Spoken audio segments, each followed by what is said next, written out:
In this video, I'm going to elaborate on the revelation of Altair and Aquila. Christmas morning, you have the Hydra in the sky. The Hydra being the white dream, the white king, the white David, Hydra, the white deer, the white oak, the white snake. This is the commercialization of Christmas. Commercialization given power the night before sunrise. This is the obvious snake. This is the white snake. This is the one below the ecliptic. And it's coming from Libra. This is the house, the seventh house right here, the house of Libra, where Spica ends and Arcturus begins. This here is Libra. Libra actually ends a little before 210, a little before 240, about right here. The rest of this is Scorpio. This is in Stellarium. You don't see the ecliptic in your charts. This is just for Stellarium. So it begins in Libra. The other snake also begins in Libra in the other direction.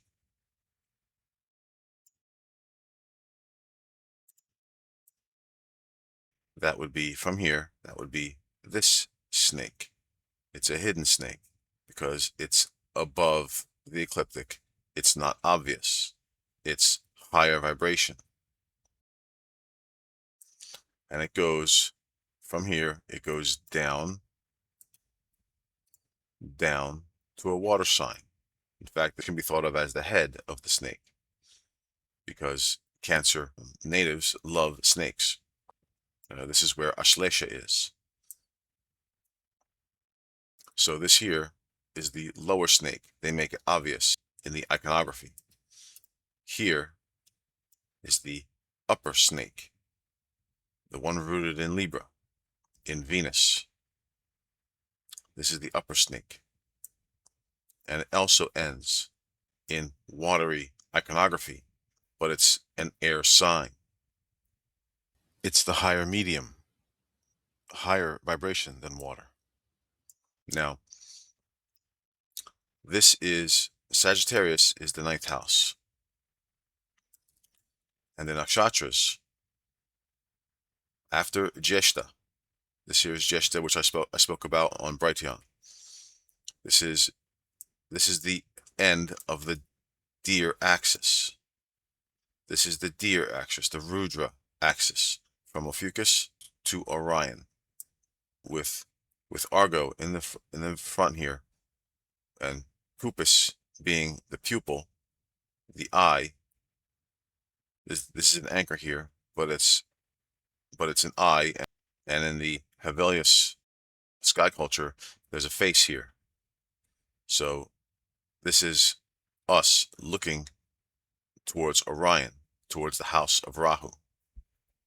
So this is the pupil, with the headwind going this way, the headwind. And this is the Rudra, the deer axis.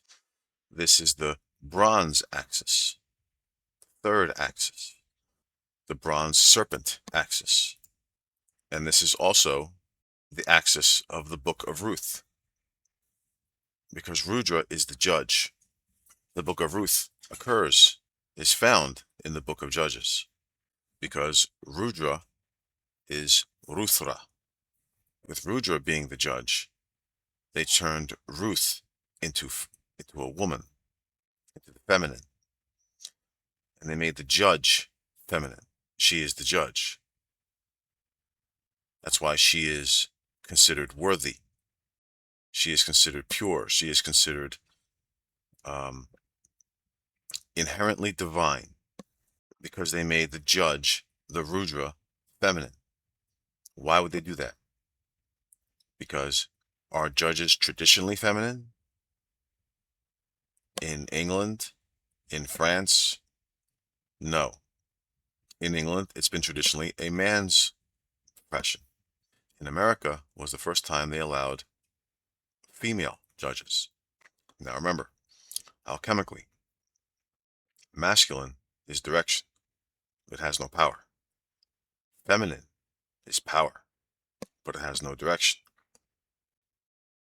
That's why Cancer is considered feminine and is named after the cancer disease, because cancer is power. It's power. It's power. It's power. But it has no direction. It's a mutating process in your cells because it has no direction. It goes wherever it wants and it destroys the body. It's power, but it's not direction. It is, for all intents and purposes, the destroyer. Funny, because a woman is the guard in life. As long as it has direction, it's the guard for the direction. Masculine, Aries, is all about direction. It's all about finding yourself. It's all about looking for power, looking for yourself, looking for your reason. Well, that's feminine. That's your square here in Cancer. Your first challenge in the cardinal sign is finding your mate. It's the opposite polarity. It's also feminine to Aries, to the original. It is the direction axis. You're looking for power on the direction axis. That's your first, as a cardinal sign, that's your first challenge. But once you do that, then your second challenge is going to the whole feminine axis. Cardinal has to complete one axis before it can go to the other axis. So they made the judge feminine with Ruth because it's in the book of Judges. They made Rudra feminine because they put him in the book of Judges in this fashion. They turned direction, the judge, into power. So now when we go to court, even though most judges are males, traditionally, even in England, they were all males, but they were in a position of power. They were in a position of being the feminine. They wore the wigs, don't forget. And why is that? Because when they blended the two, they turned direction into power so that they cannot be judged. And you have no power to direct them. They took over both sides of the coin, so you have no power. That's what the book of Ruth is showing. That's what the book of Ruth gives reason to nations, so that the nation has the power and the direction, but not the people. The book of Ruth should be about guiding, saying what's right between people. Rudra, guiding the people, saying what's right between issues, not giving power to the nation, as Ruth does, because she is the reason. Judges should not be the reason. The people are the reason. The issues between them are the reason, not the judge itself. I'm sorry to say. So the judge should be masculine in your body. And unfortunately, we have to fight the nation assuming the role of Ruth. We don't give it to the nations. We combine the two within us. We are Ruth, not the nation. Because for them, they turned it into Ruth. It's not Ruth Ra. They hide behind just Ruth. It's not Ruth Ra. It's not Ruth going forward. We are Ruth going forward. We are Ruth Ra, not the nation. And also, too, she is symbolized with the wheat, which again does not carry water. It's a dry crop. It's not rice. It's not the tear. Altair is the water carrier. It's the emotional carrier. It's the people. It's the carrier of the people.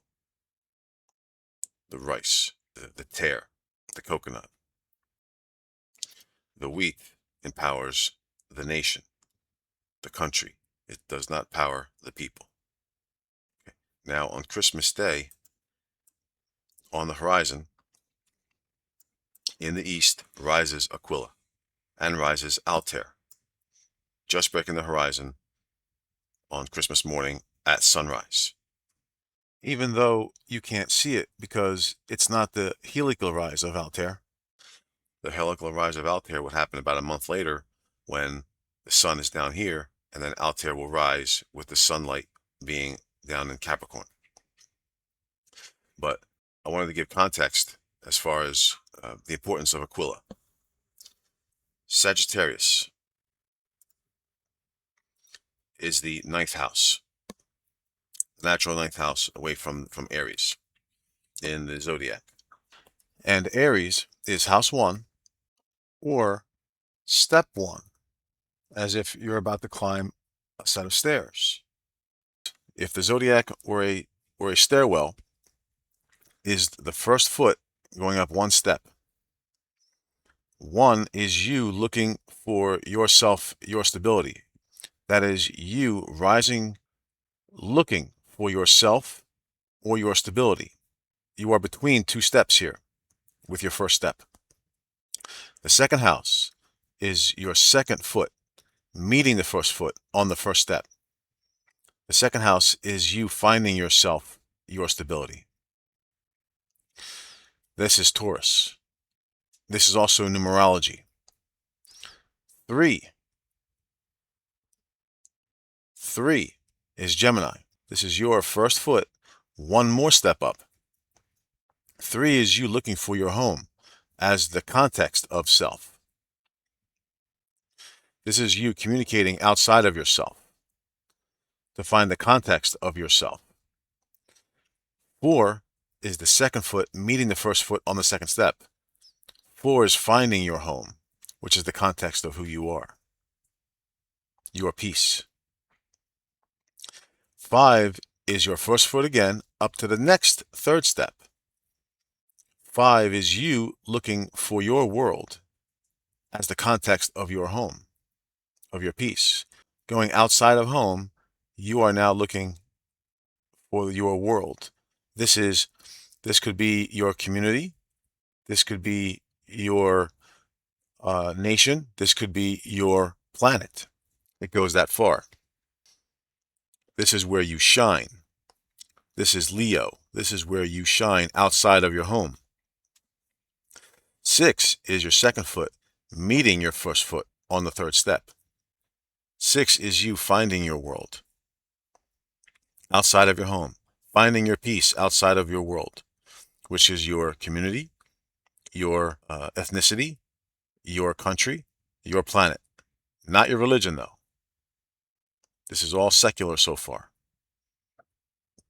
7 is you going to the next step, looking for God as the context of your world.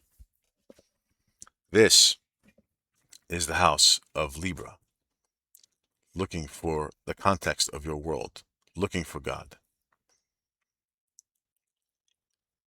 8, Scorpio. You will find God in 8. You are fixed water. You are a fixed person. And 8 is also under pressure. It is not peace. It is pressure. In you leaving your peace to find God, you found God. You also found pressure. That is the 8th house. 9, which is Sagittarius, is you going to the next step, and you are looking for the context of God, the reason why you have all this pressure. This is the context of God. 9, this is Sagittarius. Now, this is the end of numerology. Sagittarius is the end of numerology. 8 is the end of your core, your body's core, where your genitals are. After that is your limbs.